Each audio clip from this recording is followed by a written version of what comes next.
Eh bien salut à toutes et à tous, c'est Anthony Klinger de la chaîne Acadev et aujourd'hui on se retrouve pour une toute nouvelle vidéo dans laquelle je vais vous présenter 4 propriétés CSS que vous connaissez si vous êtes expert en CSS et que vous allez découvrir si vous êtes débutant ou tout simplement que vous n'avez jamais eu affaire à ces propriétés CSS.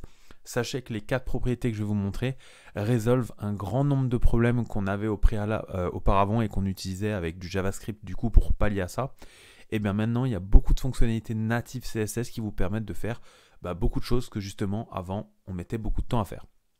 Alors, avant d'aller plus loin dans cette vidéo, je vous invite comme d'habitude à vous abonner à la chaîne et à liker la vidéo. On est tout simplement de plus en plus nombreux sur la chaîne et ça fait extrêmement plaisir, donc je tenais à vous remercier. On est bientôt 2000 abonnés à ce moment où je tourne la vidéo, donc merci à vous. On continue sur cette lancée avec des nouvelles vidéos, des nouveaux concepts et surtout toujours de la valeur ajoutée sur du développement web et sur tout ce qui touche approximativement au web.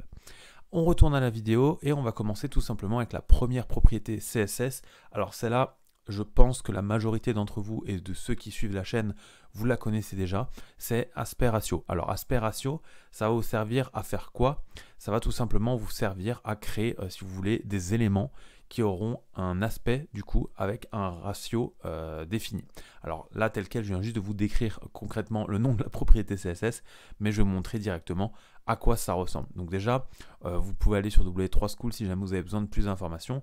Vous voyez ici par exemple ce que donne un conteneur avec une div du coup à l'intérieur qui propose un aspect ratio de 3/2.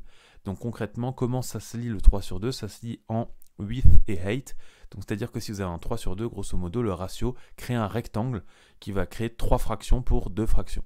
Voilà, donc voyez-le avec des fractions, ce sera plus simple à retenir, mais il y a un usage très simple qui va vous permettre de comprendre très rapidement l'utilité. Imaginons que vous avez un background rouge sur une div avec une taille qu'on va définir à 200 pour qu'on puisse un peu voir quand même un peu plus grand tout ça. Voilà, on a notre div rouge juste ici et qu'on veuille maintenant créer un carré. Alors pour faire un carré, c'est très simple, on va faire une fraction sur une fraction et là ça nous donne bien un carré. Il faut savoir que du coup si je fais 10 sur 10, ça fonctionne également puisque c'est la division qui va me donner un ratio et là le ratio étant donné qu'il est de 1, ça va nous faire un carré puisque width et height ont la même longueur, enfin en largeur et en longueur. Maintenant, vous avez compris, si je fais 10 et 5, on va avoir un rectangle parfait du coup avec 10 fractions en longueur et 5 fractions en largeur. Donc horizontale et verticale. Maintenant, il y a une utilisation très simple que vous connaissez certainement déjà, notamment avec l'utilisation des téléviseurs ou des écrans d'ordinateur, etc. C'est tout simplement l'aspect 16 neuvième. Et c'est là où ça devient intéressant, puisque là, si je fais 16 neuvième, on a un vrai ratio 16 neuvième, comme sur les téléviseurs, pour les films par exemple. Et ça peut notamment être utile lorsque vous allez, par exemple, afficher une vidéo sur votre site et que vous voulez la rendre responsive. Alors, notamment avec l'intégration d'une vidéo YouTube, sachant que ça, j'avais déjà fait une vidéo sur la chaîne où je vous montrais comment intégrer une vidéo YouTube sur votre site, puisque de base, l'iframe de YouTube n'est pas responsive, ce qui est quand même incroyable. On va dire par défaut lorsqu'on veut intégrer une vidéo YouTube. Donc en fait, avec aspect ratio, vous pouvez tout simplement rendre responsive sur tous les mobiles, enfin sur tous les devices, la vidéo. C'est-à-dire que 16 neuvième restera un 16 neuvième en desktop, en tablette, en mobile. Donc ça, c'est vraiment très très utile. Et au contraire, si du coup vous voulez passer sur le fameux 4 tiers qui va être un format un peu plus carré que le 16 neuvième, vous pouvez également le faire. Ça fonctionne très bien.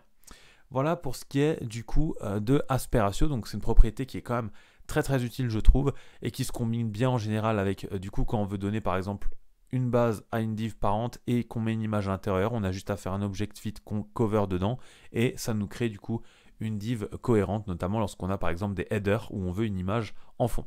Voilà pour la première propriété CSS, donc aspect ratio. N'hésitez pas à aller voir la doc sur W3School, elle est quand même très bien faite comme d'habitude et il y a peu de choses à comprendre en fait pour l'utilisation. La deuxième propriété CSS que je voulais vous présenter, c'est Scroll Snap Type. Et là, si vous ne la connaissez pas encore, ça va être une révélation pour vous, je vous l'annonce tout de suite, parce qu'on avait déjà vu comment créer des sliders ou des diapos, etc. Avec Slick et avec un autre, d'ailleurs je ne me souviens plus du nom, mais on avait déjà vu 2 vidéos différentes dans lesquelles je vous montrais comment créer des sliders automatisés, que ce soit avec des timeouts, etc. ou avec des clics en JavaScript. Et maintenant, il existe la propriété CSS Scroll Snap Type tout simplement, avec plusieurs propriétés qui va vous permettre de faire la même chose. Du coup, si je descends, j'ai ici un exemple qui va vous parler. Donc voilà, donc ici, on a la propriété avec deux valeurs. La première, ça va être les axes, ça veut dire est-ce qu'on veut faire du coup de l'aimantation, on va appeler ça comme ça, une partie aimantée sur l'axe des X ou sur l'axe des Y, vous allez vite comprendre de quoi je parle. Et ensuite, vous avez une deuxième propriété où là, vous allez tout simplement définir le type d'aimant que vous allez choisir. Par exemple, ici, on est en mandatory et en both, c'est-à-dire qu'on va utiliser les deux axes X et Y. Et mandatory, ça veut tout simplement dire que si là, vous voyez, je tourne vers la droite, il va aller directement m'aimanter à l'élément de droite. Si je vais vers la gauche, il m'aimante à l'élément de gauche, comme ceci.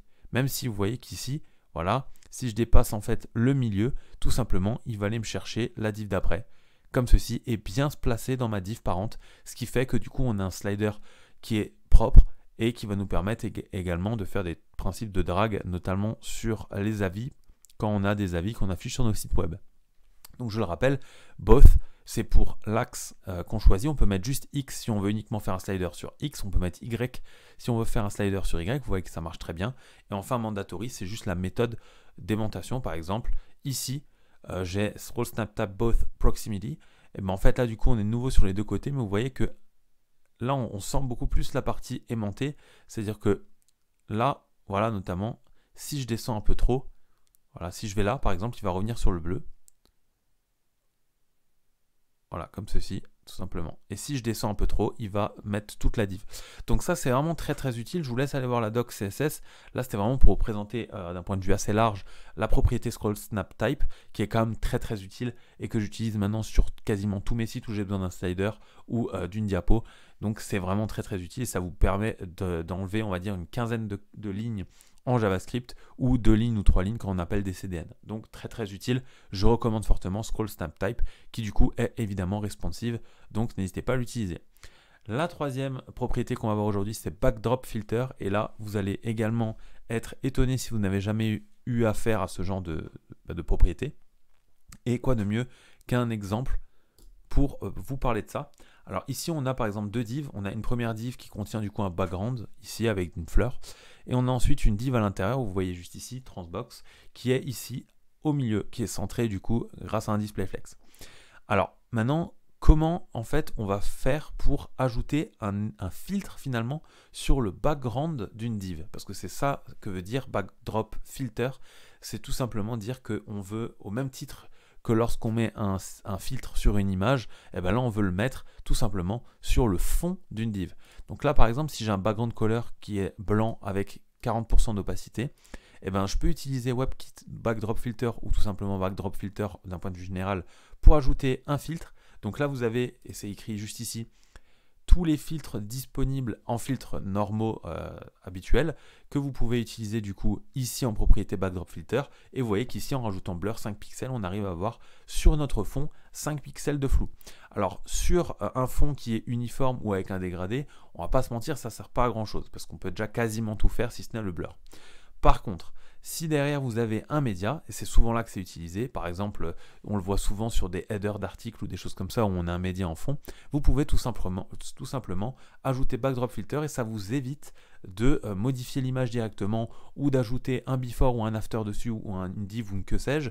Vous avez juste à rajouter Backdrop Filter et là par exemple vous pouvez passer en grayscale l'image, ce qui vous permet très simplement de la passer en noir et blanc. Et ça, c'est quand même vraiment sympa. Tout simplement, de toute façon, si je copie ça par exemple et que je viens le mettre juste ici, d'ailleurs, et que je fais run, voilà, donc là on ne le voit pas beaucoup, mais normalement si je fais ça, ouais, on ne verra pas excessivement là sur celui-là, mais sachez que du coup le backdrop filter fonctionne très bien sur les images, puisque là en l'occurrence j'ai mis du flou, mais disons que si vous avez tout simplement un média que vous pouvez passer en noir et blanc ou rajouter de l'opacité, c'est-à-dire avec du brightness ou des contrastes ou du drop shadow ou tout ça en fait, vous pouvez utiliser Backdrop Filter, ça fonctionne très bien, comme vous pouvez le voir ici. Et enfin, je vais vous montrer la dernière propriété qui selon moi est encore une fois la meilleure de cette vidéo, qui n'est pas encore accessible, alors je vous la montre mais vous serez un peu en avance du coup, sur tous les navigateurs, et notamment un gros navigateur qui ne la prend pas encore en compte et qui est en mode expérimental, c'est tout simplement Firefox. Alors il faut savoir que même si ça fonctionne sur certains navigateurs, lorsqu'on n'a pas encore la totalité de l'implémentation, c'est pas forcément recommandé d'utiliser. Maintenant, si vraiment vous avez un gros besoin là-dessus et que vous voyez que, parce que c'est possible, je pense que ça va arriver d'ici peu, vous voyez que this propriety is in progress, c'est-à-dire que c'est pas encore totalement fini, et ben vous pouvez quand même l'utiliser. Alors je vous montre grosso modo, avant que ça sorte officiellement, on va dire, et que ce soit utilisable partout, parce que là c'est déjà utilisable sur Chrome notamment, à quoi ça sert? Alors, on a toujours eu cette petite problématique. Alors, je vais faire tout simplement ici Try to Self pour vous montrer à quoi ça ressemble. Voilà, donc à quoi ça sert Line Clamp? Tout simplement lorsqu'on a un gros texte qui peut avoir par exemple 50 lignes et je ne sais pas combien de mots, et ben en fait on va pouvoir définir notamment ça on le fait souvent sur les lire plus ou sur les extraits d'articles, et ben on peut vouloir limiter un nombre de lignes maximum. Par exemple 3 lignes ici, et que du coup on rajoute 3 points à la fin pour dire qu'il y a encore du content et que si vous souhaitez lire, vous pouvez agir dessus. Alors, en quoi c'est très très utile? Ben, tout simplement parce que normalement ça vous le faites au préalable soit avec du JS, soit avec du PHP, soit avec un autre langage. Ben, vous allez splitter du coup votre texte, ajouter vous-même 3 petits points, et derrière ben, vous n'aurez pas la chaîne de caractères correcte. Alors que maintenant, avec juste 4 lignes, vous pouvez du coup, de CSS, encore une fois, pas besoin de JS, pas besoin de PHP, limiter le nombre de lignes et ajouter 3 points pour montrer qu'il y a quelque chose à lire après. Donc ça, personnellement, je trouve ça assez exceptionnel. On va dire que les propriétés CSS natives sont de plus en plus avantageuses pour les développeurs front-end, puisqu'ils n'ont de moins en moins besoin d'utiliser du JavaScript pour des, on va dire, pour des petites choses, c'est-à-dire par exemple splitter un texte et lui rajouter splicer plutôt dans ce cas-là, et lui rajouter 3 petits points. Donc pour ça, vous avez juste à rajouter display WebKit box, ça c'est très important. Ensuite, vous allez définir le nombre de lignes que vous allez définir, que vous voulez au maximum, par exemple 3. Ensuite, vous avez WebKit box orient, donc ça c'est tout simplement pour dire dans quel sens on va définir le nombre de lignes qu'on veut. Est-ce que c'est dans le sens vertical ou horizontal? Donc nous, évidemment, on va utiliser vertical puisque c'est comme ça qu'on le lit. Et enfin, propriété obligatoire pour que ça fonctionne, overflow hidden. Si vous enlevez du coup l'overflow hidden et que vous faites submit, donc là je vous montre, voilà grosso modo à quoi ça ressemble. C'est-à-dire qu'après les 3 petits points, en fait, il nous affiche le texte. Et du coup, si j'enlève tout ça, là on n'a plus les 3 petits points et on a tout notre texte. Donc vous l'avez compris, vous pouvez très bien créer une classe more par exemple, et du coup lorsque vous allez l'enlever, eh ben, ça va montrer tout le texte. Donc ça c'est vraiment très très utile. Propriété CSS prometteuse que je vous conseille de commencer à maîtriser, même si elle n'est pas encore totalement implémentée. Voilà, donc j'espère que cette vidéo vous a plu, que les propriétés CSS que je vous ai présentées vous seront utiles par la suite. Et d'ailleurs, si c'est le cas, ou si vous avez d'autres envies en vidéo que je vous montre des nouvelles propriétés CSS, qu'elles soient modernes ou qu'elles soient, on va dire, tout simplement utiles, n'hésitez pas à poser vos questions en commentaire, à mettre des recommandations, à donner vous-même des propriétés que vous utilisez pas mal en ce moment. Et c'était Anthony Klinger de la chaîne Acadev. On se dit ciao tout le monde.